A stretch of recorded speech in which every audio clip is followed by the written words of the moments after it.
I'm here because I am a roaring lion crying out righteousness. I was watching Jesse Waters last night, and they were talking about Joe Biden's getting old. He is. But he's not as old as Nancy Pelosi, who's 83. He's 81.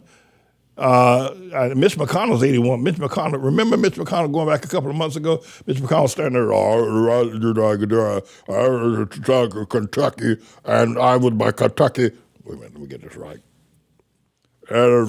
Kentucky, and they're going to bring it tough for the House, and the Republican conference. I don't know what it was, and I said Trump should not be on the ballot. All right, I remember that.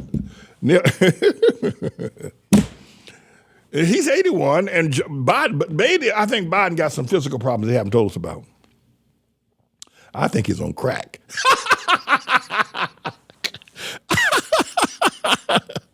Like, come on, Pastor Man, Biden ain't no crack. He acts like it. He walks, he stumbles around all the time.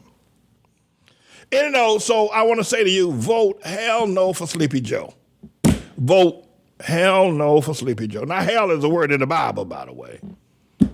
Call me that preacher up there cussing on national television, preacher cussing. No, hell is in the Bible. Vote hell no for Sleepy Joe. Anyway, Jesse Waters had a segment last night. I was just looking at it. Lindsey Graham was complaining. Everybody's got something to say about Biden. And because, Biden is not just 81, because 81 doesn't mean that you got to be. Biden has some medical problems, and I think the boy's getting Alzheimer's. That's what I think. Either that or he's on crack. Now, you choose which one you think is more appropriate. Go ahead, Mr. Engineer. Senator Lindsey Graham joins me now. Senator Graham, you spent a lot of time with Joe Biden. You guys traveled around the world together, maybe 10 years ago or so. Yeah. Have you noticed a difference? Mm-hmm. Oh, absolutely. So it's not what I think, I'm a politician. Here's what I think a rule should be. If there's credible evidence that a president is physically or mentally compromised, the president owes it to the country to straighten it out and resolve that doubt. So release the tapes of the 5-hour interview. The special counsel's summary of the interview was unnerving. Every person in the world who's a bad guy read that. I was never more disturbed about our national security after I read that than any time I can remember. Basically says he did it, but no jury would convict him because they don't think he's competent.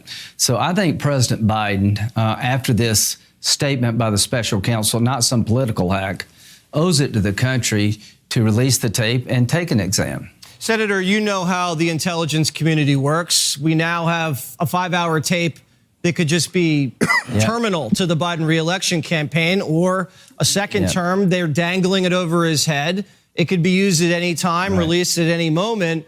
Doesn't that put the president in a compromised position? I just don't think it's fair to the American people to have a statement like this unanswered. Don't attack the special counsel's report. The report says that he was a very nice old man that could not remember basic facts. Now, that's the guy you don't want to be president. So President Biden, not surrogates, owes it to the country to basically put this to rest.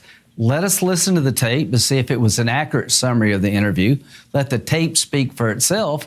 And, President Trump's talked about taking an exam. I'm very worried that all of this is going to make America less safe, that there's a belief now in writing that the president's not really up to the job. We're very exposed as a nation, yes. Yeah, we are. And we can already tell the president's not up to the job by what he's done on the borders. But, so Biden's 81. I think he'll be 82 if he runs and he wins the election in November. He'll be 82. Trump is 77. He'll be 78 in June, I think, of this year. And these two old white men, right? Two old white men, right? One's on crack and the other's on cocaine. Both crack is cocaine too, by the way, in case you know. You ever had crack? No, you haven't? Okay, well, don't try it. It's not a good idea.